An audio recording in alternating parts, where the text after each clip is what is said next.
Hujan di luar tidak sekadar turun. Langit seolah sedang menumpahkan amarahnya ke atas kota yang sudah membusuk ini. Suara guntur menggelegar. Namun bunyi itu tidak cukup keras untuk menutupi detak jantung Elena yang berpacu liar. Seirama dengan gedoran brutal di pintu depan apartemen kumuhnya, kayu lapuk itu bergetar hebat. Debu-debu halus berjatuhan dari sela-sela kusen, menandakan bahwa pertahanan terakhir gadis itu tidak akan bertahan lama. Elena mundur perlahan. Punggungnya menabrak dinding dingin di sudut dapur yang sempit. Napasnya tercekat di tenggorokan. Tidak ada jalan keluar. Jendela di lantai 4 ini hanya menawarkan kematian instan jika ia nekat melompat. Buka pintunya.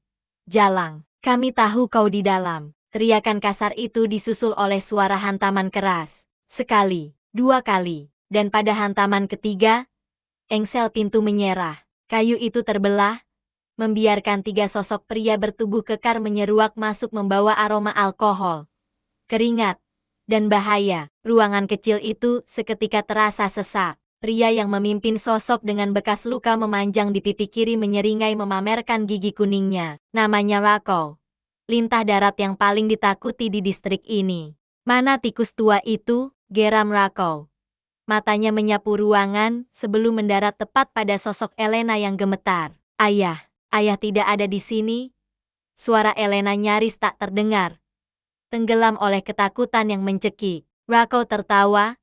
Suara yang terdengar seperti gesekan logam berkarat. Tentu saja dia tidak ada. Bajingan tua itu sudah kabur ke perbatasan 2 jam yang lalu. Tapi dia meninggalkan pesan manis untuk kami. Pria itu melemparkan secari kertas lecek ke wajah Elena. Dengan tangan gemetar. Gadis berambut coklat itu memungutnya. Tulisan tangan ayahnya yang berantakan tertera di sana. Bukan surat perpisahan, melainkan surat pengalihan aset. Dan aset yang dimaksud bukanlah rumah atau mobil. Elena sebagai jaminan pelunasan. Dunia seakan runtuh di bawah kaki Elena. Ayahnya satu-satunya keluarga yang ia miliki. Orang yang ia rawat dengan bekerja 3 pekerjaan, sekaligus telah menjualnya demi melunasi hutang judi. Rasa mual seketika naik ke kerongkongan. Pengkhianatan ini terasa lebih menyakitkan daripada pukulan fisik manapun. Dia tidak punya uang. Rako melangkah maju, mencengkeram rahang Elena dengan kasar, memaksanya mendongak. Jetty, tubuhmu yang akan membayar bunganya malam ini. Nona manis. Elena meronta. Kuku-kukunya mencakar pergelangan tangan pria itu. Namun tenaga mereka tidak sebanding. Rako hanya mendengus, lalu mendorong tubuh ramping itu hingga terhempas ke meja makan. Piring dan gelas pecah berantakan, menggores kulit halus di lengannya. Darah segar mulai merembes, bercampur dengan air mata yang akhirnya tumpah. Pegang dia, perintah Rako pada kedua anak buahnya. Kedua pria lainnya bergerak cepat, menahan kedua lengan Elena.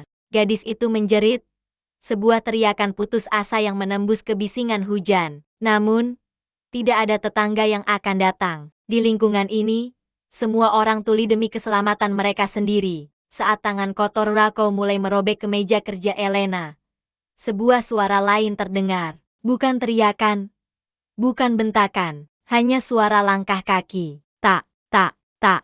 Suara sepatu kulit mahal yang menghantam lantai kayu lapuk itu terdengar begitu kontras, begitu berwibawa, hingga menghentikan semua aktivitas di ruangan itu. Hening seketika menyelimuti, mencekik udara hingga terasa berat. Pintu apartemen yang sudah rusak didorong terbuka sepenuhnya. Seorang pria berdiri di ambang pintu, dibingkai oleh kilatan petir di belakangnya. Dia mengenakan setelan jas hitam charcoal yang dijahit sempurna membalut tubuh tegap setinggi 6 kaki lebih. Wajahnya terpahat tajam bak patung Yunani kuno, namun matanya sepasang manik mata sekelam malam, tanpa bintang memancarkan aura kematian yang murni. Lorenzo De Luca, Sang Keipo dei Capi, raja dari segala raja di dunia bawah tanah. Ketiga preman itu membeku. Rako, yang tadi begitu garang, kini tampak menyusut. Wajahnya memucat drastis, seolah darah telah disedot keluar dari tubuhnya. Tuan De Luca, suara Rako bergetar hebat. Kami hanya menagih apa yang menjadi hak kami. Lorenzo tidak menjawab. Pria itu melangkah masuk dengan santai, mengabaikan pecahan kaca di lantai. Tatapannya melewati Rako, melewati para preman, dan mendarat lurus pada Elena, yang terbaring tak berdaya di atas meja dengan baju terkoyak. Ada kilatan emosi yang tak terbaca di mata gelap itu selama sepersekian detik, sebelum kembali menjadi telaga es yang beku. Hutang judi orang tua itu adalah milik kasinoku. Suara Lorenzo rendah, berat, dan mengandung ancaman yang membuat bulu kuduk berdiri. Baritone itu terasa seperti beludru yang membungkus pisau tajam. Siapa yang memberimu izin menyentuh asetku? Saya pikir. Rako tergagap. Keringat dingin mengucur deras di pelipisnya. Lorenzo mengangkat satu jari, dan dua pengawal bayangan muncul dari kegelapan koridor. Tanpa aba-aba verbal, sebuah suara tembakan peredam terdengar pelan. PVT. Rako ambruk dengan lubang merah rapi di dahinya. Tubuhnya jatuh berdebum, tepat di samping kaki Elena. Gadis itu menahan napas, matanya terbelalak menatap mayat di hadapannya. Lalu beralih pada sosok yang baru saja mencabut nyawa manusia semudah memetik bunga. Kedua anak buah Rako langsung menjatuhkan diri berlutut, memohon ampun dengan wajah mencium lantai kotor. Lorenzo tidak peduli. Sang Raja Mafia melangkah mendekati Elena. Dia melepaskan jas mahalnya. Lalu dengan gerakan yang nyaris lembut bertolak belakang dengan kekejaman yang baru saja diperlihatkan menutupi tubuh gemetar gadis itu. Aroma sandalwood, tembakau mahal, dan sedikit bau logam menyergap indera penciuman Elena. Tangan besar pria itu terulur, menyentuh dagu Elena, mengangkat wajahnya agar mata mereka bertemu. Jarak mereka begitu dekat hingga Elena bisa melihat bintik emas samar di dalam iris mata hitam pekat itu. Siapa namamu? Tanyanya pelan. Elena. Jawabnya. Suaranya pecah. Lorenzo mengusap setetes darah di pipi Elena dengan ibu jarinya, lalu menatap darah itu seolah sedang menilai sebuah berlian langka. Bawa dia. Perintah Lorenzo pada pengawalnya tanpa menoleh.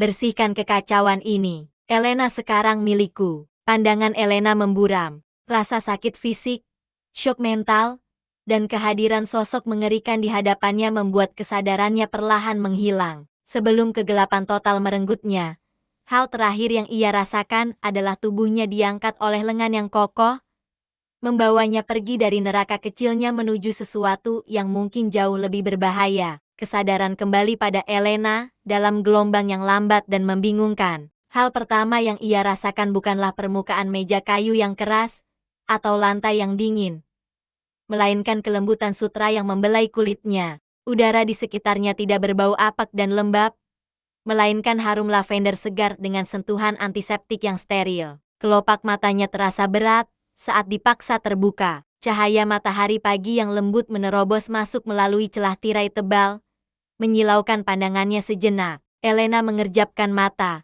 mencoba memproses visual di hadapannya. Langit-langit ruangan ini begitu tinggi, dihiasi dengan chandelier kristal yang tampak rumit. Dindingnya dilapisi wallpaper berwarna krem elegan dengan aksen emas. Ini bukan apartemennya. Ini bahkan tidak terlihat seperti rumah sakit.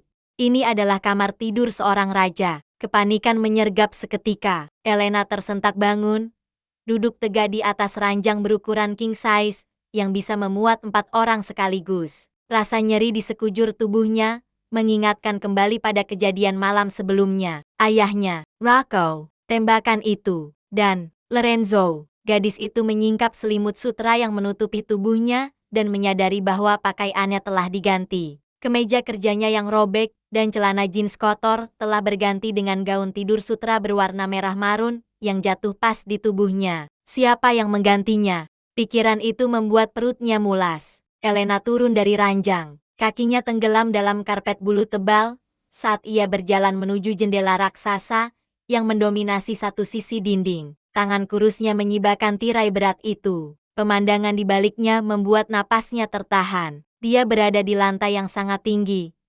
Mungkin penthouse atau mansion di atas bukit. Kota terhampar di bawah sana, tampak kecil dan tidak berdaya. Hutan beton yang jauh, terpisah oleh gerbang besi tinggi, dan taman-taman luas yang dijaga oleh pria-pria bersenjata laras panjang. Dia terperangkap. Tempat ini adalah benteng. Pemandangannya indah.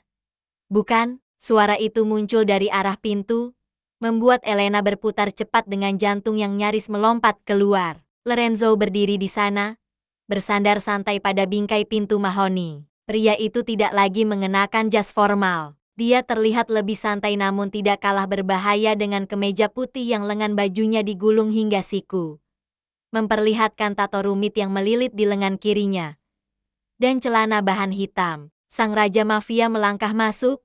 Setiap gerakannya memancarkan dominasi, yang membuat udara di ruangan luas itu terasa menipis. Dia membawa nampan berisi segelas air dan beberapa butir obat. Di mana aku? Elena memundurkan langkahnya hingga punggungnya menabrak kaca jendela dingin. Insting pertahanan dirinya berteriak untuk lari. Tapi akal sehatnya tahu tidak ada tempat untuk sembunyi. Rumahku, jawab Lorenzo singkat. Dia meletakkan nampan itu di atas meja nakas. Minumlah, kau demam semalam. Aku ingin pulang. Lorenzo berhenti bergerak. Dia menoleh perlahan, menatap Elena dengan tatapan yang sulit diartikan. Ada sedikit rasa geli di sudut bibirnya, seolah permintaan Elena adalah lelucon anak kecil yang polos. Pulang kemana? Elena, ke apartemen yang pintunya sudah hancur. Ke lingkungan di mana setiap orang tahu ayahmu membawa lari uang sindikat. Lorenzo berjalan mendekat. Langkahnya pelan dan terukur seperti predator mengintai mangsa yang sudah terpojok. Ayahmu. Lorenzo berhenti tepat 2 langkah di depan Elena, mengurung gadis itu dalam bayang-bayangnya. Dia menjualmu seharga $500.000. Itu nilai nyawamu di pasar gelap sekarang. Angka itu menghantam Elena seperti pukulan fisik. $500.000. Ayahnya telah menukar hidup putrinya sendiri dengan angka-angka di atas kertas. Lutut gadis itu lemas, namun ia menolak untuk jatuh di hadapan pria ini. Ia mencengkeram tirai di belakangnya sebagai penopang. Aku akan membayarnya. Suara Elena bergetar, namun dagunya terangkat menantang. Aku akan bekerja, aku akan mencicilnya, tapi biarkan aku pergi. Tawa rendah lolos dari bibir Lorenzo. Suara itu gelap, maskulin, dan mengerikan. Bekerja, dengan gaji pelayan tokomu, butuh 3 kehidupan untuk melunasi pokok hutangnya saja. Belum termasuk bunga yang berjalan setiap jam. Tangan Lorenzo terulur.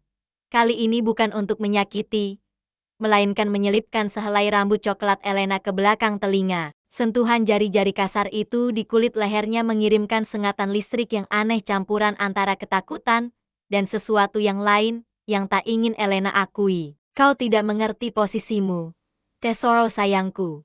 Bisik Lorenzo tepat di telinga Elena. Napas hangatnya menerpa kulit gadis itu, membuatnya merinding. Kau bukan tamu di sini. Kau juga bukan tawanan biasa. Kau adalah investasi. Lorenzo mundur selangkah, mengambil sebuah dokumen dari saku celananya, dan melemparkannya ke atas kasur. Tanda tangani itu. Atau jangan, itu tidak mengubah fakta bahwa mulai detik ini, napasmu, tubuhmu, dan masa depanmu adalah milikku. Elena menatap dokumen itu, lalu kembali menatap mata kelam Lorenzo. Dia melihat kekerasan hati di sana.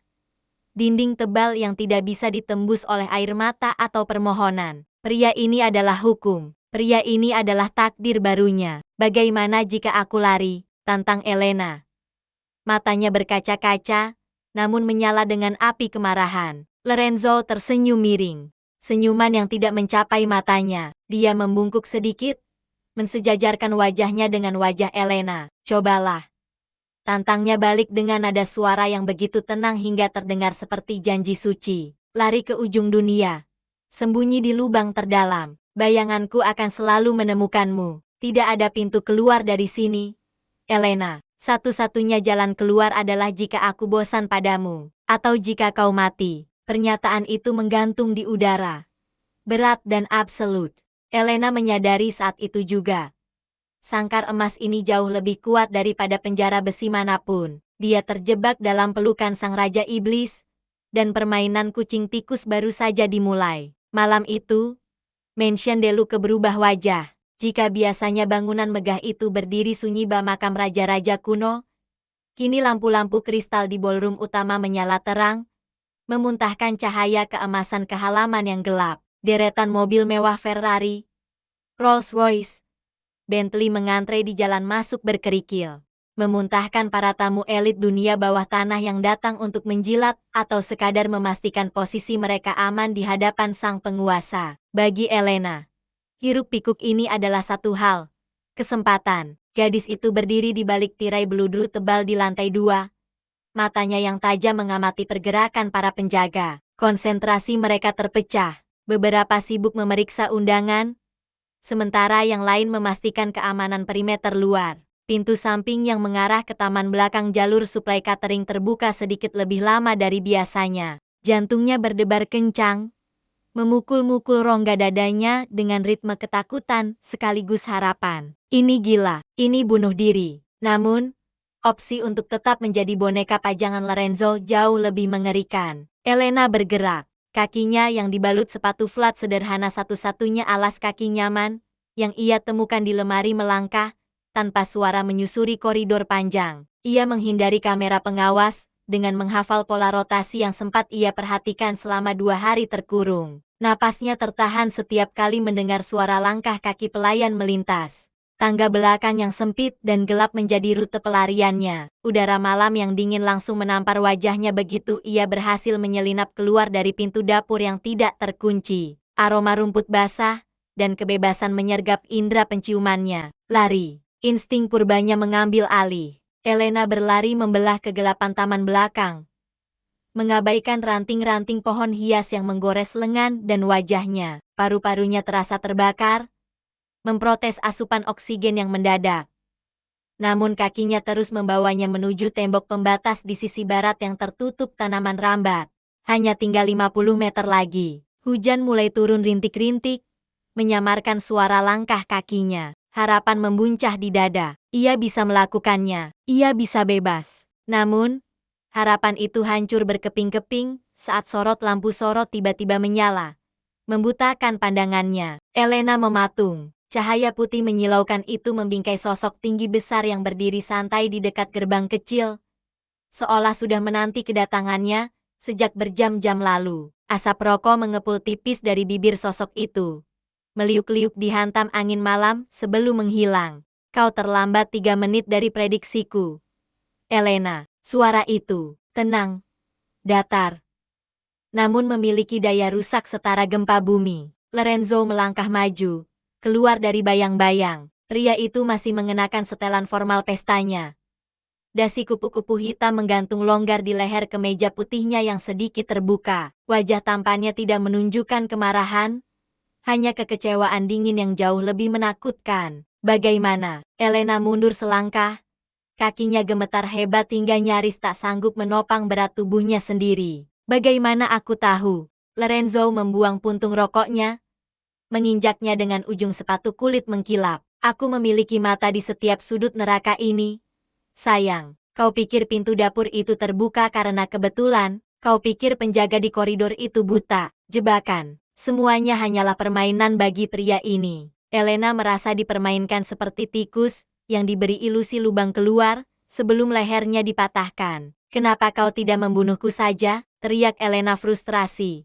Air mata kemarahan bercampur dengan rintik hujan di pipinya. Itu lebih baik daripada dikurung seperti binatang. Lorenzo tidak menjawab dengan kata-kata. Pria itu bergerak cepat, memangkas jarak di antara mereka dalam sekedipan mata. Tangan kekarnya mencengkeram pergelangan tangan Elena.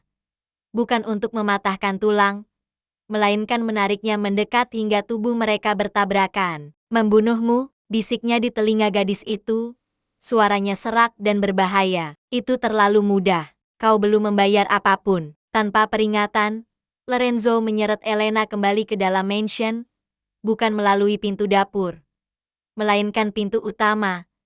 Melewati kerumunan tamu yang seketika terdiam, ratusan pasang mata menatap mereka. Lorenzo tidak peduli. Ia membawa tawanannya menaiki tangga marmer, masuk ke dalam kamar tidur utama, dan menghempaskan Elena ke atas sofa beludru. Pintu dikunci dari dalam. Suara kunci yang berputar terdengar seperti vonis mati. Elena meringkuk di sudut sofa, basah kuyup, menggigil, dan ketakutan. Lorenzo melepas jas basahnya, melemparnya sembarangan ke lantai. Dia melonggarkan dasinya, lalu menuangkan whisky ke dalam gelas kristal. Gerakannya tenang, Terlalu tenang untuk seseorang yang baru saja menangkap buronan. Berdiri, perintahnya tanpa menoleh. Elena tidak bergerak. Aku bilang, berdiri. Kali ini, nadanya tidak mentolerir penolakan. Dengan sisa keberanian yang ada, Elena bangkit. Tubuhnya gemetar kedinginan. Lorenzo berbalik, menatapnya dari ujung kaki hingga ujung kepala. Tatapan itu membakar, menguliti pertahanan mental Elena satu persatu. Pria itu mendekat, membawa gelas berisi cairan ember di tangannya. Kau ingin bermain? Elena, kita mainkan aturannya, ujar Lorenzo sambil menyodorkan gelas itu. Minum. Aku tidak minum alkohol, tolak Elena. Minum, ulangnya. Kali ini sambil menekan gelas itu ke bibir Elena. Cairan panas itu tumpah sedikit, membasahi dagu dan leher jenjang gadis itu. Ini bukan tawaran, ini hukuman, terpaksa. Elena meneguk cairan menyengat itu. Rasa panas menjalar di tenggorokannya, membuat kepalanya sedikit pening. Namun, sensasi terburuk bukanlah alkohol itu, melainkan jari-jari Lorenzo yang kini menyusuri rahangnya, turun ke leher, dan berhenti tepat di atas detak jantungnya yang menggila. Jantungmu berdetak kencang sekali, gumam Lorenzo. Matanya menatap tajam ke dalam manik mata coklat Elena. Apa kau takut padaku, atau kau mulai menikmati permainan ini? Pria itu memojokkan Elena ke dinding, mengurungnya dengan kedua lengan kekar. Wajah mereka hanya berjarak beberapa inci. Elena bisa mencium aroma mas dan tembakau yang memabukkan. Kau gila, desis Elena. Mungkin, Lorenzo menyeringai tipis. Dan kau terjebak dengan orang gila ini. Jangan pernah mencoba lari lagi, Elena, karena lain kali, aku tidak akan menjemputmu sendiri. Aku akan mengirim anjing-anjingku, dan mereka tidak selembut aku. Malam itu berakhir dengan Elena terperosok di lantai karpet, menangis dalam diam sementara Lorenzo duduk di kursi besarnya, mengawasi setiap tarikan napas gadis itu, seolah sedang menjaga harta karun paling berharga sekaligus paling berbahaya yang pernah ia miliki. Hujan semalam membawa petaka, pelarian nekat di tengah badai, ditambah tekanan psikologis yang menghancurkan, akhirnya meruntuhkan pertahanan fisik Elena. Pagi itu datang dengan kabut tebal di dalam kepalanya. Tubuhnya terasa seperti timah, berat dan sulit digerakkan. Panas membara menjalar di balik kulitnya, membakar setiap saraf. Namun di saat yang sama, rasa dingin menusuk tulang membuatnya menggigil hebat di bawah selimut tebal. Tenggorokannya kering kerontang, seolah ia baru saja menelan pasir gurun. Elena mencoba memanggil seseorang, namun suaranya hanya keluar berupa cicitan lemah yang menyedihkan. Dunia di sekitarnya berputar, langit-langit kamar bergoyang, dan bayang-bayang perabot tampak memanjang seperti monster yang siap menerkam. Air, rintihnya pelan. Tidak ada jawaban. Kesunyian kamar mewah itu terasa menindas. Apakah dia akan mati di sini, sendirian, terbakar demam, di dalam sangkar emas milik mafia kejam? Tiba-tiba, pintu kamar terbuka, bukan dengan tendangan kasar atau bantingan, melainkan dorongan pelan yang hati-hati. Langkah kaki berat namun teredam karpet mendekat. Elena memicingkan mata, berusaha memfokuskan pandangannya yang buram. Sosok tinggi itu berdiri di samping tempat tidur. Aromanya familiar, aroma bahaya yang kini anehnya membawa sedikit rasa aman. Lorenzo. Tapi ada yang berbeda. Pria itu tidak mengenakan setelan jas lengkapnya yang biasa. Kemeja hitamnya digulung hingga siku. Rambutnya sedikit berantakan, dan lingkaran hitam samar terlihat di bawah matanya. Sang Raja Mafia tampak manusiawi. Punggung tangan besar dan kasar menyentuh dahi Elena. Kulit dingin Lorenzo terasa seperti surga di atas kulitnya yang terbakar. 39 derajat, gumam Lorenzo. Suaranya terdengar jauh namun jelas. Kau benar-benar keras kepala, mencari penyakit demi kebebasan semu. Elena ingin membalas, ingin melontarkan makian, tapi lidahnya keluh. Ia hanya bisa pasrah saat Lorenzo mengangkat tubuhnya sedikit, menumpuk bantal di punggungnya, agar ia bisa setengah duduk. Gelas berisi air dingin ditempelkan ke bibirnya. Minum pelan-pelan. Air sejuk itu mengalir membasahi kerongkongannya yang tandus. Elena meneguknya dengan rakus, sampai tersedak. Tangan Lorenzo dengan sigap menepuk punggungnya pelan, Gerakan yang sangat kontradiktif, dengan reputasinya sebagai pembunuh berdarah dingin. Pelan-pelan, bodoh, omelan itu terdengar tanpa bisa. Lorenzo meletakkan gelas kosong, lalu mengambil mangkuk berisi air es dan handuk kecil dari meja nakas. Dengan telaten, pria itu memeras handuk tersebut dan meletakkannya di dahi Elena. Sensasi dingin itu membuat Elena mendesah lega. Matanya menatap wajah Lorenzo yang kini begitu dekat. Ia bisa melihat guratan lelah di sana. Kenapa? Kenapa pria yang menculiknya, yang mengancamnya semalam, kini merawatnya? Di mana para pelayan? Di mana dokter? Kenapa? Elena memaksakan suara Paro keluar dari tenggorokannya. Kenapa kau melakukan ini? Lorenzo berhenti sejenak. Tangannya, yang sedang merapikan selimut membeku di udara. Dia menatap Elena. Sorot matanya yang biasa tajam kini meredup, digantikan oleh sesuatu yang rumit campuran antara penyesalan dan obsesi. Pelayan tidak becus, jawabnya datar, mengelak dari pertanyaan inti. Mereka hanya akan membuatmu semakin sakit. Kau jahat. Igau Elena. Kesadarannya mulai timbul tenggelam karena pengaruh demam. Kau iblis. Lorenzo tersenyum pahit. Dia duduk di tepi ranjang, mengambil tangan panas Elena dan menggenggamnya. Ibu jarinya mengusap punggung tangan gadis itu dengan lembut. Benar, aku iblis, bisik Lorenzo.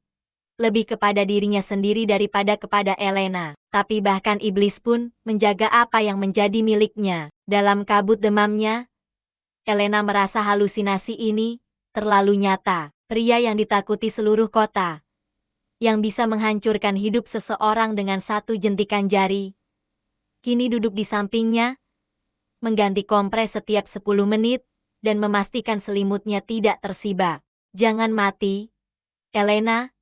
Suara Lorenzo terdengar semakin jauh, seiring mata Elena yang semakin berat. Kau belum boleh mati. Bukan sekarang. Bukan di sini. Kalimat itu terdengar posesif, namun ada nada kepedihan yang terselip di sana. Sesuatu yang berhubungan dengan masa lalu yang belum Elena ketahui. Sebelum kegelapan total merenggut kesadarannya kembali, Elena merasakan kecupan ringan mendarat di keningnya yang panas. Kecupan yang terasa seperti sumpah, sekaligus permintaan maaf yang tak terucap. Dan untuk pertama kalinya sejak ia diseret ke dunia gelap ini, Elena tidak merasa takut. Ia merasa dilindungi. Sang iblis ternyata memiliki hati. Meskipun hati itu mungkin serusuh, dan sekelam dunia tempat ia bernaung. Dunia mafia tidak mengenal istirahat. Bahkan untuk seorang tawanan yang baru pulih dari demam, 2 hari setelah insiden pelarian itu, sebuah gaun malam berwarna midnight blue tergeletak di atas tempat tidur Elena. Kain satin sutra itu tampak mengalir seperti air terjun malam di tengah spray putih. Indah namun menuntut. Pakai itu. Kita berangkat 1 jam lagi. Perintah itu datang bukan dari mulut Lorenzo secara langsung, melainkan melalui secari kartu tebal dengan tulisan tangan tegak bersambung yang elegan. Tidak ada permohonan, tidak ada negosiasi. Elena menatap pantulan dirinya di cermin besar setinggi plafon. Gaun itu melekat sempurna, memeluk setiap lekuk tubuhnya dengan presisi yang menakutkan, seolah sang perancang tahu betul ukuran tubuhnya hingga ke milimeter terkecil. Potongan leher rendah memperlihatkan tulang selangkanya yang rapuh, sementara belahan tinggi di paha kiri menjanjikan skandal di setiap langkah. Di samping gaun, sebuah topeng Venesia berwarna perak dengan aksen bulu hitam menanti. Topeng itu cantik, namun fungsinya jelas. Menyembunyikan identitas, mengubah manusia menjadi simbol. Sebuah ketukan halus terdengar, dan pintu terbuka. Lorenzo masuk. Napas Elena tertahan. Jika biasanya pria itu terlihat berbahaya, malam ini sang raja mafia tampak mematikan. Tuxedo hitam bespoke membalut bahu lebarnya, dipadukan dengan kemeja putih bersih dan dasi kupu-kupu yang diikat sempurna. Rambut hitamnya disisir rapi ke belakang, mempertegas garis rahang keras dan mata yang menyorot tajam. Lorenzo tidak bicara. Pria itu berjalan mendekat, langkahnya senyap di atas karpet tebal. Dia berhenti tepat di belakang Elena, menatap pantulan mereka berdua di cermin. Tangan besarnya terulur, menyentuh bahu telanjang Elena yang merinding seketika. Cantik, bisiknya. Suara itu bergetar rendah di dasar tenggorokan. Tapi kau terlihat ketakutan. Aku tidak takut, elak Elena. Meski jemarinya mencengkeram pinggiran meja rias hingga memutih. Bagus, karena malam ini, kau akan masuk ke kandang singa. Lorenzo memakaikan kalung berlian di leher Elena. Dinginnya logam mulia itu kontras dengan kulit hangat gadis itu. Jangan pernah melepaskan tanganku. Mengerti? Perjalanan menuju lokasi pesta berlangsung dalam keheningan yang mencekik di dalam limusin lapis baja. Tujuan mereka adalah sebuah syarau kuno di pinggiran kota. Tempat di mana para monster berwajah manusia berkumpul untuk merayakan kekuasaan mereka. Saat pintu mobil dibuka, blitz kamera dari kejauhan menyambut. Namun pengawalan ketat memastikan tidak ada satupun wajah yang terekam jelas. Ballroom pesta itu megah, dipenuhi ratusan tamu bertopeng yang berdansa di bawah chandelier raksasa. Musik orkestra mengalun lembut, menyamarkan bisik-bisik konspirasi dan transaksi haram. Lorenzo menggenggam tangan Elena erat, posesif, seolah mendeklarasikan kepemilikan kepada setiap pasang mata yang menatap lapar ke arah pendampingnya. Namun, ketenangan itu terusik. Seorang pria bertubuh tegap, dengan topeng emas membelah kerumunan. Auranya arogan, langkahnya penuh percaya diri yang menjengkelkan. Marco, rival abadi Lorenzo. De Luca, sapa Marco. Suaranya licin seperti ular. Dia mengabaikan Lorenzo dan langsung menatap Elena. Dan siapa bidadari kecil ini? Mainan barumu. Lorenzo tidak menjawab. Hanya rahangnya yang mengeras. Marco tertawa kecil, lalu dengan lancang meraih tangan Elena untuk mencium punggung tangannya. Kulit yang sangat halus untuk berada di tangan seorang pembunuh sepertimu, Lorenzo. Jari Marco dengan sengaja mengusap pergelangan tangan Elena. Sebuah sentuhan yang lebih dari sekadar salam itu pelecehan terselubung. Elena tersentak mundur. Jijik. Detik berikutnya terjadi begitu cepat. BRAK. Gelas sampahnya di tangan pelayan terdekat pecah karena getaran suara hantaman. Lorenzo tidak menampar, tidak memukul. Dia mencengkeram pergelangan tangan Marco yang baru saja menyentuh Elena. Memuntir sendi itu dengan sudut yang tidak wajar. Bunyi krak tulang yang bergeser terdengar mengerikan di tengah musik yang mendadak berhenti. Marco mengerang. Jatuh berlutut menahan sakit. Para pengawal dari kedua kubu seketika menarik senjata, menciptakan lingkaran kematian di tengah pesta dansa. Lorenzo tidak melepaskan cengkeramannya. Dia menunduk, menatap Marco dengan dingin yang absolut. Wajah di balik topeng perak Lorenzo tidak menunjukkan emosi.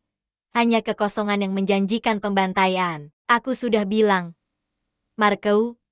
Suara Lorenzo rendah, namun bergema di keheningan ruangan. Sentuh milikku sekali lagi, dan tangan ini akan kutaruh dalam toples formalin di meja kerjamu besok pagi. Marco meringis. Keringat dingin mengucur di balik topeng emasnya. Dia tahu Lorenzo tidak pernah menggertak. Lorenzo menghempaskan tangan Marco kasar, lalu menarik pinggang Elena mendekat. Kita pulang. Di tengah tatapan ratusan tamu yang mematung, Lorenzo membawa Elena keluar. Tidak ada yang berani menghalangi. Di momen itu, Elena menyadari sesuatu yang membingungkan.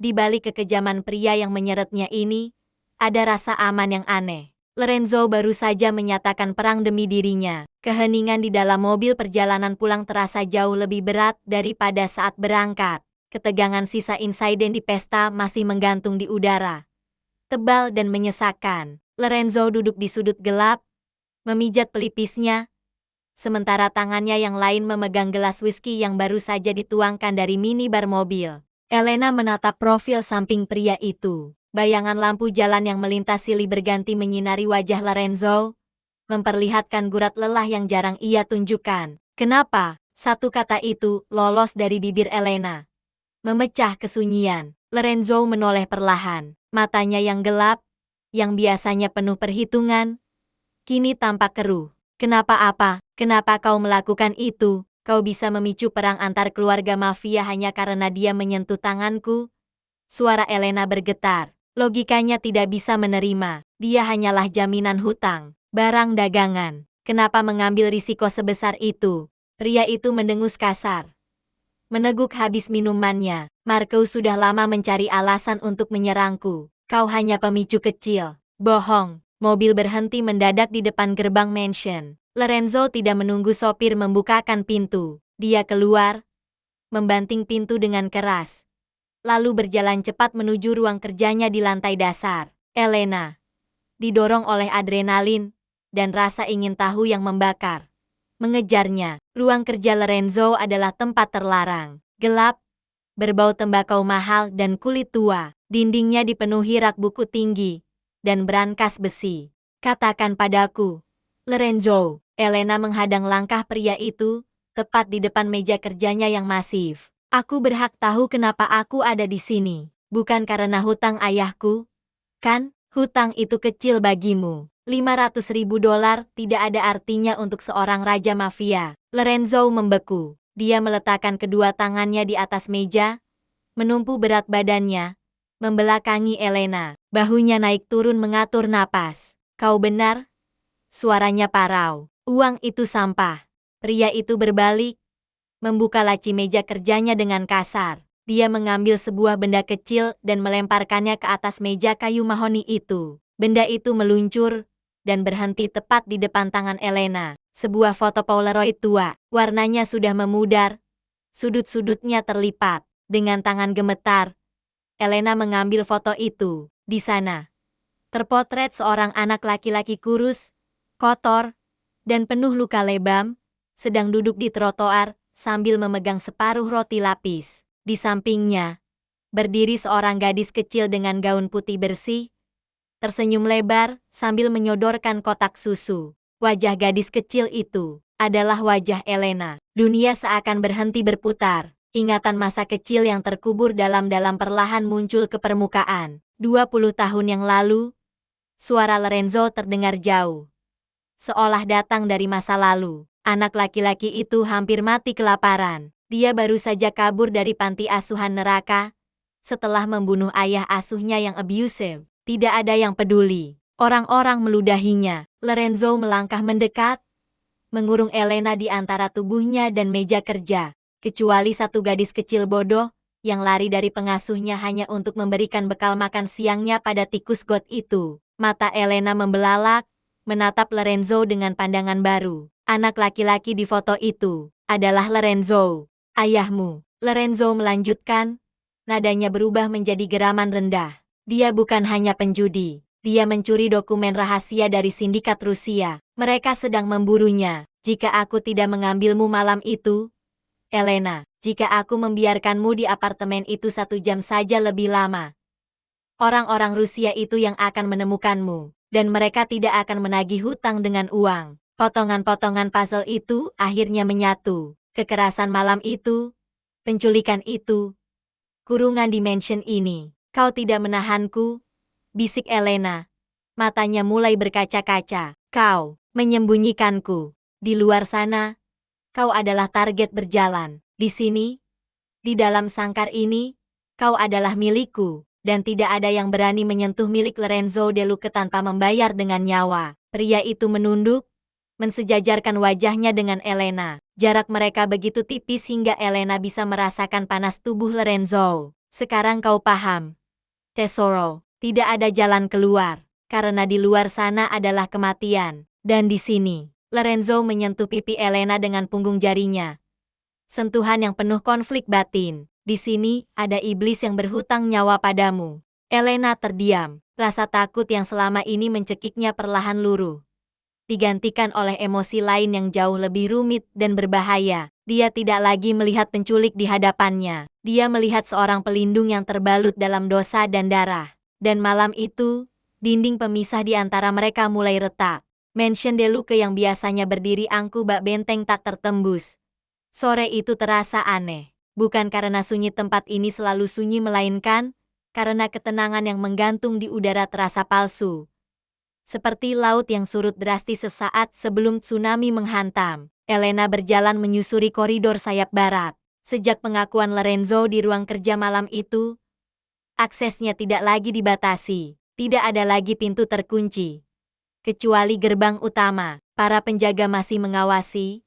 Namun tatapan mereka bukan lagi tatapan sipir penjara kepada narapidana, melainkan tatapan hormat yang membingungkan. Langkah kaki gadis itu terhenti di dekat ruang komunikasi, Sebuah ruangan kedap suara yang jarang digunakan kecuali untuk urusan mendesak. Pintunya sedikit terbuka, menyisakan celah sempit yang membiarkan suara berat lolos keluar. Malam ini, pukul 2 pagi, gerbang utara akan dimatikan selama 10 menit. Suara itu familiar, sangat familiar. Itu suara Vincenzo, tangan kanan Lorenzo, pria yang sudah dianggap saudara sendiri oleh Sang Keipol. Orang yang pernah tersenyum ramah membawakan Elena buku bacaan 2 hari lalu. Darah Elena berdesir dingin. Tubuhnya merapat ke dinding. Menahan napas agar keberadaannya tidak terdeteksi. Dia lengah. Lanjut Vincenzo. Nada suaranya terdengar mencemooh. Sejak gadis itu ada di sini, Lorenzo menjadi lemah. Dia tidak lagi berpikir jernih. Marco, pastikan kau membereskan semuanya. Aku ingin kursi itu kosong besok pagi. Jantung Elena serasa berhenti berdetak. Pengkhianatan. Dan bukan sembarang pengkhianatan. Ini adalah kudeta berdarah. Vincenzo menjual Lorenzo kepada Marco, musuh bebuyutan mereka. Informasi itu berputar liar di kepalanya. Pukul 2 pagi. Gerbang utara. Jika Elena diam saja, Lorenzo akan mati malam ini. Dan jika Lorenzo mati, dia bebas. Vincenzo pasti akan membiarkannya pergi, atau Marco akan mengambilnya. Opsi kedua jauh lebih mengerikan. Tapi jika dia lari sekarang melalui gerbang utara yang dijanjikan terbuka itu, dia bisa menghilang selamanya, meninggalkan dunia mafia, meninggalkan darah, meninggalkan pria berbahaya yang ternyata menyimpan foto masa kecilnya selama 20 tahun. Kakinya gatal ingin berlari menuju kebebasan. Logikanya berteriak untuk menyelamatkan diri sendiri.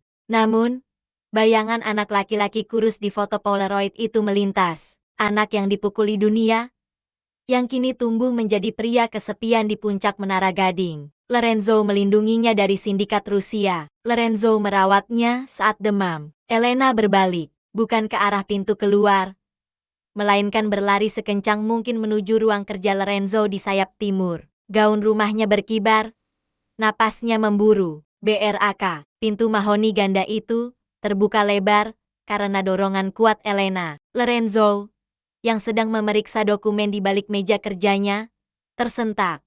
Tangan kanannya secara refleks meraih pistol Glock hitam di bawah meja. Moncongnya terarah lurus ke dada Elena sebelum menyadari siapa yang datang. Elena, senjata itu turun perlahan. Mata kelam Lorenzo menyipit, membaca kepanikan di wajah gadis itu. Ada apa, Vincenzo? Elena terengah-engah. Dadanya naik turun menahan oksigen yang menipis. Dia bicara dengan Marco. Gerbang utara, pukul 2 pagi. Mereka akan membunuhmu. Hening, waktu seolah membeku di ruangan itu. Hanya detak jam dinding kuno yang terdengar. Tik-tok, menghitung mundur menuju kehancuran. Ekspresi Lorenzo tidak berubah drastis. Tidak ada teriakan marah atau penyangkalan. Hanya sorot matanya yang perlahan mati. Menjadi dingin dan hampa seolah nyawanya baru saja dicabut paksa. Pengkhianatan dari orang terdekat selalu meninggalkan luka yang tidak berdarah, namun mematikan. Kau yakin? Tanyanya datar. Terlalu tenang. Aku mendengarnya sendiri. Dia bilang kau lemah karena aku. Suara Elena tercekat. Rasa bersalah menusuk dadanya. Kehadirannya di sini adalah celah pada baju zirah Lorenzo. Lorenzo berdiri perlahan. Dia berjalan memutari meja, mendekati Elena. Tangan besarnya menangkup wajah gadis itu. Ibu jarinya mengusap pipi yang memerah karena lari. Kau punya kesempatan untuk lari lewat gerbang utara itu, bisik Lorenzo. Matanya menatap tajam ke dalam jiwa Elena. Kenapa kau datang ke sini? Kenapa memperingatkanku? Karena kau hutang nyawa padaku. Ingat, jawab Elena. Suaranya bergetar namun tegas. Dan aku tidak membiarkan debiturku mati sebelum lunas. Sudut bibir Lorenzo terangkat sedikit, membentuk senyum tipis yang menyedihkan namun tulus. Dia menempelkan keningnya ke kening Elena sejenak, menghirup aroma gadis itu sebagai penguat terakhir sebelum badai menerjang. Masuk ke safe room di balik lemari buku. Sekarang, perintah Lorenzo, melepaskan pelukannya dan beralih ke mode tempur. Dia menarik laci, mengambil 2 magasin peluru tambahan. Apapun yang terjadi, jangan keluar sampai aku yang memanggilmu. Tapi masuk, Elena, bentakan itu menggema. Bukan karena marah, tapi karena takut kehilangan. Sebelum Elena sempat bergerak, lampu di seluruh mansion padam total. Kegelapan menyelimuti seketika. Bunyi sirine keamanan tidak terdengar. Vincenzo sudah mematikannya. Terlambat, desis Lorenzo dalam gelap. Suara kokangan senjata terdengar nyaring. Mereka datang lebih awal. Kaca jendela besar di ruang kerja itu meledak ke dalam, menghujani lantai dengan ribuan kristal tajam. Bersamaan dengan itu, suara rentetan tembakan otomatis memecah malam, mengubah keheningan mansion menjadi medan perang neraka. Elena menjerit tertahan, tubuhnya terlempar ke lantai saat Lorenzo melompat, mendekapnya, dan berguling ke balik meja kerja kayu jati yang tebal. Peluru-peluru menghantam perabotan, mencabik-cabik sofa kulit, menghancurkan vas bunga mahal, dan melubangi lukisan-lukisan kuno di dinding. Debu kapur dan serpihan kayu beterbangan memenuhi udara, bercampur dengan bau mesiu yang menyengat. Tetap di bawah, teriak Lorenzo di tengah kebisingan. Pria itu bangkit sedikit, membalas tembakan ke arah jendela dengan presisi mematikan. Dua bayangan hitam yang mencoba masuk melalui balkon terjungkal jatuh. Namun 5 lagi muncul menggantikan. Mereka dikepung. Pintu ruang kerja didobrak dari luar. Bukan oleh musuh, tapi oleh pengawal setia Lorenzo yang tersisa. Keipo, kita harus pergi. Sayap barat sudah jatuh, teriak salah satu pengawal.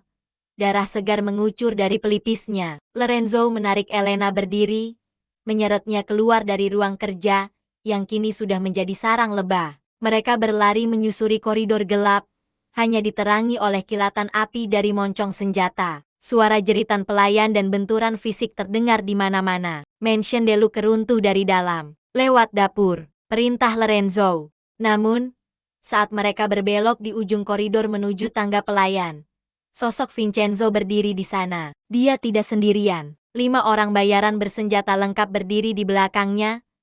Moncong laras panjang mereka terarah lurus ke dada Lorenzo. Vincenzo tersenyum miring. Pistol perak di tangannya berkilau terkena cahaya bulan dari jendela. Sudah berakhir, saudaraku, kata Vincenzo santai. Kau terlalu lama duduk di tahta itu. Lorenzo mendorong Elena ke punggungnya, menjadikan tubuhnya sendiri sebagai tameng hidup. Kau memilih sisi yang salah, Vin. Marco akan membunuhmu begitu aku mati. Mungkin, tapi setidaknya aku kaya raya. Vincenzo mengangkat senjatanya, membidik kepala Lorenzo. Detik itu berjalan dalam gerakan lambat. Elena melihat jari Vincenzo menekan pelatuk. Dia melihat Lorenzo tidak bergerak, menerima nasibnya demi melindungi apa yang ada di belakang punggungnya. Tidak boleh berakhir seperti ini. Didorong oleh insting gila, Elena tidak diam. Dia melihat vas keramik berat di meja konsol tepat di sampingnya. Dengan sekuat tenaga, dia melemparkan benda itu ke arah lampu gantung kristal di atas kepala Vincenzo. PRANG. Lampu itu tidak jatuh, tapi pecahannya menghujani kelompok pengkhianat itu, membuat mereka tersentak kaget dan kehilangan fokus sepersekian detik. Lari, teriak Elena. Lorenzo memanfaatkan celah itu. Dor. Dua tembakan tepat sasaran melubangi dada dua anak buah Vincenzo. Dia menarik Elena, melompat masuk ke kamar tamu terdekat dan mengunci pintu. Namun, kamar itu buntu. Jendela di sana menghadap jurang curam di belakang mansion. Suara gedoran dan tembakan menghancurkan engsel pintu kamar. Kayu itu jebol. Marco melangkah masuk dengan angkuh, diikuti sisa pasukannya. Vincenzo terlihat di belakang, memegangi bahunya yang terkena serpihan kaca. Lorenzo kehabisan peluru. Dia membuang pistol kosongnya, berdiri tegak dengan tangan kosong di depan Elena, yang gemetar di sudut ruangan. Cukup dramatis, cemooh Marco, melangkah di atas puing pintu. Sang Raja Mafia, terpojok seperti tikus got di istananya sendiri. Lepaskan dia. Suara Lorenzo rendah. Berbahaya. Meski dia tidak memiliki senjata, urusan ini antara kita. Marco tertawa terbahak-bahak. Oh, tidak. Lorenzo, gadis itu bagian dari paketnya. Dia terlihat manis sekali saat ketakutan. Marco memberi isyarat. 3 orang maju menyerang Lorenzo sekaligus. Pertarungan tangan kosong itu brutal. Lorenzo bertarung seperti binatang buas yang terluka, mematahkan tulang rusuk satu penyerang, membanting yang lain ke dinding. Tapi jumlah mereka terlalu banyak. Sebuah hantaman popor senapan menghajar belakang kepala Lorenzo. Pria itu ambruk. Darah mengucur deras membasahi karpet. Lorenzo, jerit Elena. Dia mencoba lari mendekat. Tapi tangan kasar Vincenzo mencengkeram rambutnya. Menariknya menjauh. Jangan sentuh dia. Elena meronta. Menggigit tangan Vincenzo. Menendang membabi buta. Marco berjalan mendekati tubuh Lorenzo yang setengah sadar. Dia menginjak dada Lorenzo kuat-kuat. Membuat pria itu terbatuk darah. Lihat ini. De Luca. Marco mencengkeram dagu Elena. Memaksanya menatap Lorenzo yang tak berdaya. Lihat bagaimana aku mengambil milikmu. Satu persatu. Mata Lorenzo yang bengkak terbuka sedikit.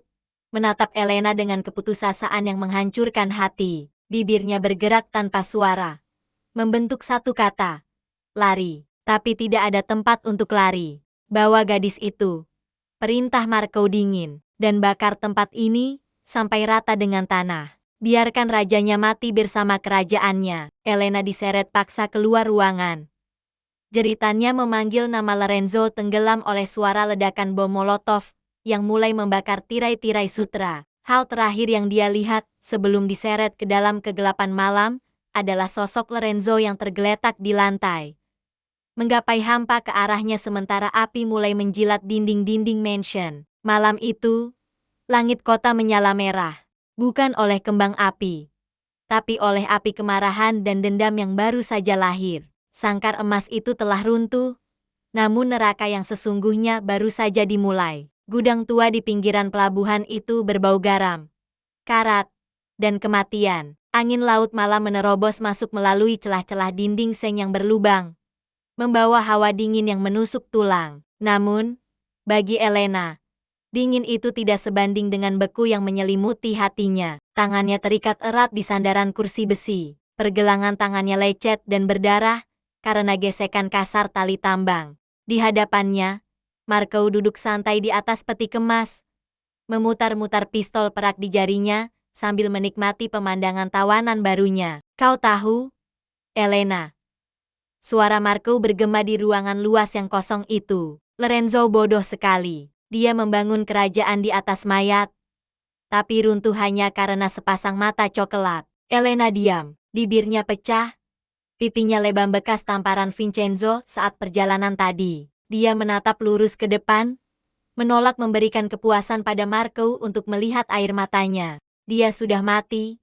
Marco melanjutkan dengan nada puas yang menjijikan. Mansion itu sekarang hanyalah abu. Dan kau akan menjadi piala kemenanganku malam ini. Pria itu bangkit, melangkah mendekat. Jemari kasarnya hendak menyentuh wajah Elena, ketika boom. Dinding beton di sisi timur gudang meledak hancur. Debu, puing, dan potongan logam berhamburan ke segala arah. Guncangan itu begitu hebat hingga melemparkan Marco ke lantai. Suara sirine tidak terdengar. Yang terdengar hanyalah deru mesin berat dan rentetan tembakan yang terkoordinasi dengan presisi militer. Bukan polisi, bukan tentara. Itu adalah protokol Zero. Dari balik kabut debu yang pekat, sesosok bayangan muncul. Dia tidak berjalan. Dia melangkah bagaikan dewa kematian yang baru saja merangkak keluar dari neraka. Pakaiannya hangus, kemeja putihnya kini berwarna merah dan hitam oleh darah serta jelaga. Ada luka menganga di pelipisnya. Namun mata itu menyala dengan api yang lebih panas dari neraka manapun. Lorenzo De Luca, mustahil. Vincenzo, yang berdiri di pojok ruangan, ternganga. Pistol di tangannya gemetar. Aku melihatmu mati. Lorenzo tidak menjawab. Sang kepo mengangkat senapan serbu di tangannya. Dor. Satu peluru. Satu nyawa. Vincenzo ambruk dengan lubang di dahi, sebelum tubuhnya menyentuh tanah. Tidak ada pidato perpisahan untuk pengkhianat. Habisi dia, teriak Marco panik, merangkak mundur mencari perlindungan. Anak buah Marco yang tersisa sekitar 20 orang segera memuntahkan peluru ke arah Lorenzo. Namun, sang iblis tidak datang sendirian. Dari lubang dinding yang hancur, pasukan elit berbaju hitam dengan lambang keluarga De Luca menyerbu masuk. Gudang itu berubah menjadi ladang pembantaian. Suara tembakan memekakan telinga, diselingi jeritan kesakitan dan bunyi logam beradu. Lorenzo bergerak di tengah kekacauan itu seperti hantu. Dia tidak berlindung. Dia maju. Setiap peluru yang dimuntahkan senjatanya menemukan sasaran. Dia tidak peduli pada keselamatan dirinya sendiri. Fokusnya hanya satu titik, kursi besi di tengah ruangan. Marco menyadari pasukannya dibantai habis. Melakukan satu-satunya hal pengecut yang bisa dia lakukan. Dia berlari ke arah Elena, mencengkeram rambut gadis itu, dan menempelkan moncong pistol ke pelipisnya. Berhenti, raung Marco. Suaranya pecah oleh ketakutan. Satu langkah lagi, Deluca dan otak pelacur ini berceceran di lantai. Dunia seketika hening. Baku tembak berhenti. Para pengawal Lorenzo menahan posisi mereka. Senjata masih terarah. Lorenzo berhenti 5 meter di depan mereka. Dadanya naik turun dengan kasar. Darah segar menetes dari lengan kirinya yang tertembak, menciptakan genangan kecil di lantai beton. Tatapannya terkunci pada Marco. Tajam. Mematikan. Namun penuh perhitungan. Lepaskan dia. Geram Lorenzo. Suaranya parau. Seperti gesekan kerikil. Jatuhkan senjatamu. Marco menekan pistolnya lebih kuat ke kepala Elena hingga gadis itu meringis kesakitan. Jatuhkan atau dia mati. Tanpa ragu sedetik pun, Lorenzo melepaskan senapan serbunya. Senjata berat itu jatuh berdentang di lantai. Dia mengangkat kedua tangan. Telapak terbuka. Sudah, kata Lorenzo tenang. Sekarang giliranku. Lepaskan dia. Dan aku akan membiarkanmu mati dengan cepat. Sakiti dia. Dan aku akan mengulitimu hidup-hidup. Kau pikir kau dalam posisi negosiasi? Marco tertawa gila. Aku akan membunuhnya di depan matamu. Lalu aku akan membunuhmu. Mata Elena bertemu dengan mata Lorenzo. Di sana, di tengah situasi hidup dan mati, dia melihat pesan tersirat. Bukan ketakutan, melainkan kepercayaan. Lorenzo mengangguk samar. Sangat tipis. Sekarang, Elena tidak berpikir panjang. Mengumpulkan seluruh sisa tenaganya, gadis itu menghentakkan kepalanya ke belakang sekuat tenaga. Menghantam hidung Marco. KRAK. Marco melolong kesakitan. Refleks tangannya yang memegang pistol menjauh sedikit dari kepala Elena. Itu adalah celah 1/1000 detik yang dibutuhkan Lorenzo. Sang Mafia King mencabut pisau belati yang tersembunyi di balik pinggangnya dan melemparkannya dengan kecepatan kilat. Bilah baja itu melesat membelah udara, menancap tepat di bahu kanan Marco lengan yang memegang senjata. Marco menjerit. Pistolnya terlepas. Lorenzo menerjang. Dia tidak memberi Marco kesempatan untuk bernapas. Tubuh besar itu menabrak Marco, menjatuhkannya ke lantai. Pukulan demi pukulan mendarat di wajah Marco dengan bunyi mengerikan. Ini bukan perkelahian. Ini eksekusi. Lorenzo melampiaskan setiap detik ketakutan yang dia rasakan saat melihat Elena diculik. Lorenzo! Cukup, teriakan Elena menyadarkannya. Lorenzo berhenti, tinjunya melayang di udara. Napasnya memburu. Di bawahnya, Marco sudah tidak sadarkan diri. Wajahnya hancur tak berbentuk. Dengan kasar, Lorenzo bangkit, menendang tubuh Marco ke samping, lalu berbalik ke arah Elena. Dia memotong tali ikatan gadis itu dengan pisau yang dicabutnya dari bahu Marco. Begitu tali itu lepas, Elena langsung menghambur ke pelukan Lorenzo. Dia memeluk tubuh penuh darah dan keringat itu erat-erat. Tidak peduli gaunnya kotor. Lorenzo membalas pelukan itu tak kalah erat. Membenamkan wajahnya di ceruk leher Elena. Menghirup aroma hidup yang nyaris direnggut darinya. Maafkan aku, bisik Lorenzo serak. Tubuhnya yang kokoh bergetar. Aku terlambat. Kau datang, isak Elena. Kau datang untukku. Lorenzo menarik wajahnya, menatap Elena dengan intensitas yang meluluhkan lutut. Dia mengecup kening, mata, pipi, dan akhirnya bibir gadis itu ciuman yang terasa asin oleh air mata dan darah. Namun penuh dengan janji kepemilikan abadi. Namun, momen itu pecah saat kaki Lorenzo tiba-tiba lemas. Sang Raja Mafia ambruk, lututnya membentur lantai. Lorenzo! Elena menangkap tubuh berat itu. Darah mengalir deras dari sisi perut Lorenzo. Luka tembak yang didapatnya di mansion tadi ternyata jauh lebih parah daripada yang terlihat. Adrenalin yang menopangnya kini habis. Jangan mati. Elena menekan luka itu dengan tangannya. Air matanya menetes membasahi wajah pucat Lorenzo. Kau berjanji tidak akan mati. Lorenzo tersenyum lemah. Tangannya yang gemetar terangkat menyentuh pipi Elena. Neraka belum siap menerimaku, Tesoro, bisiknya sebelum kegelapan merenggut kesadarannya. Belum selama bidadariku masih di sini. 3 bulan kemudian, pantai Amalfi menyambut pagi, dengan sinar matahari keemasan, yang memantul di permukaan laut biru. Angin musim panas membawa aroma lemon dan garam. Berhembus lembut melewati teras villa pribadi yang berdiri megah di tebing curam. Tempat ini jauh dari hiruk-pikuk kota, jauh dari bayang-bayang gedung pencakar langit, dan secara teori jauh dari dunia mafia. Elena berdiri di balkon, mengenakan gaun putih sederhana yang berkibar di tiup angin. Luka-luka fisiknya sudah sembuh total. Tidak meninggalkan bekas kecuali memori samar di balik kelopak matanya. Namun, hatinya telah berubah selamanya. Pintu kaca geser di belakangnya terbuka. Langkah kaki yang dulu terdengar berat dan mengancam, kini terdengar familiar dan menenangkan. Lorenzo berjalan keluar. Pria itu tampak lebih sehat. Bekas luka tembak di perut, dan bahunya masih terlihat saat kemeja linen putihnya terbuka di bagian atas. Menjadi tanda mata dari perang yang ia menangkan. Dia memegang segelas jus jeruk, dan sebuah amplop tebal berwarna coklat. Kau sudah bangun? Sapa Lorenzo datar, menyandarkan pinggulnya di pagar balkon, menatap laut lepas, menghindari kontak mata langsung. Dokter bilang kau harus banyak istirahat, bukan berdiri di sini.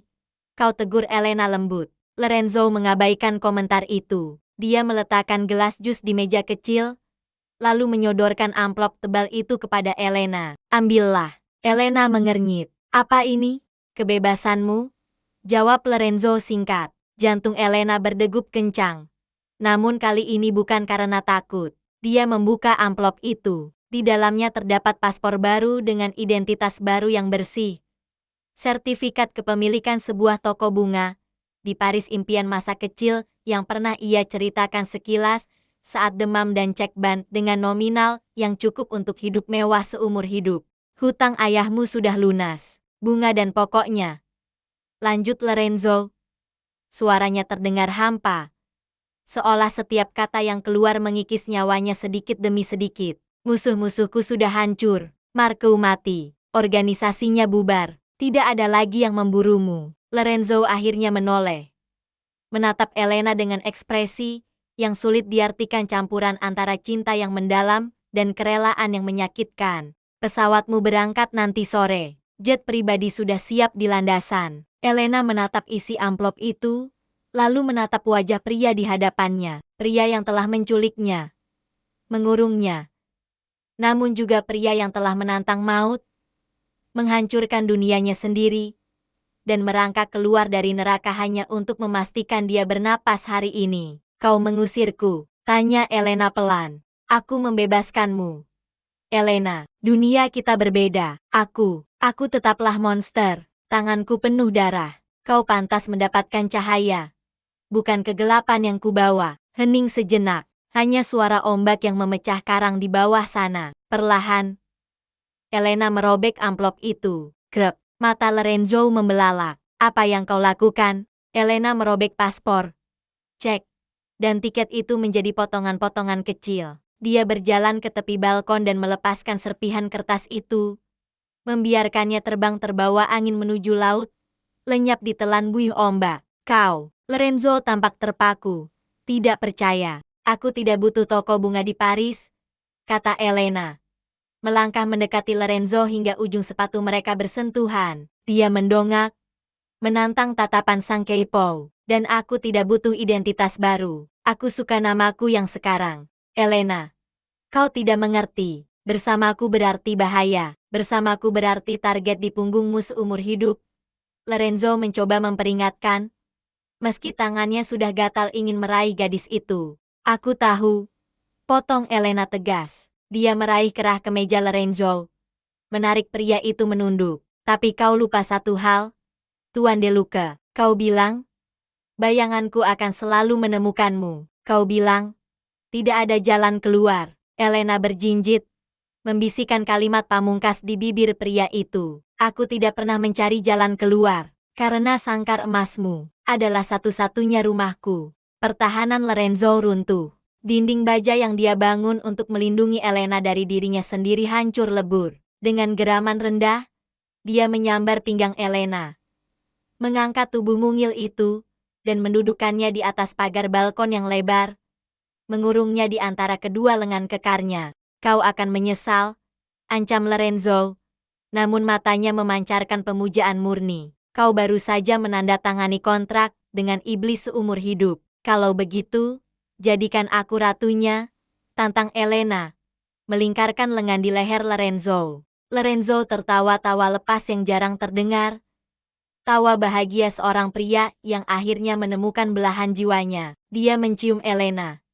Ciuman yang dalam dan penuh gairah di bawah sinar matahari pagi. Bukan sebagai tawanan dan penculik, melainkan sebagai raja dan ratu yang akan memerintah dunia bawah tanah bersama-sama. Di kejauhan, perahu nelayan melintas tenang, tidak menyadari bahwa di atas tebing itu, sebuah dinasti baru-baru saja lahir. Cinta mereka mungkin terlahir dari kegelapan. Namun justru itulah yang membuatnya tak terpadamkan. Karena bagi Elena, tidak ada tempat paling aman di dunia ini, selain di dalam pelukan mematikan sang raja mafia.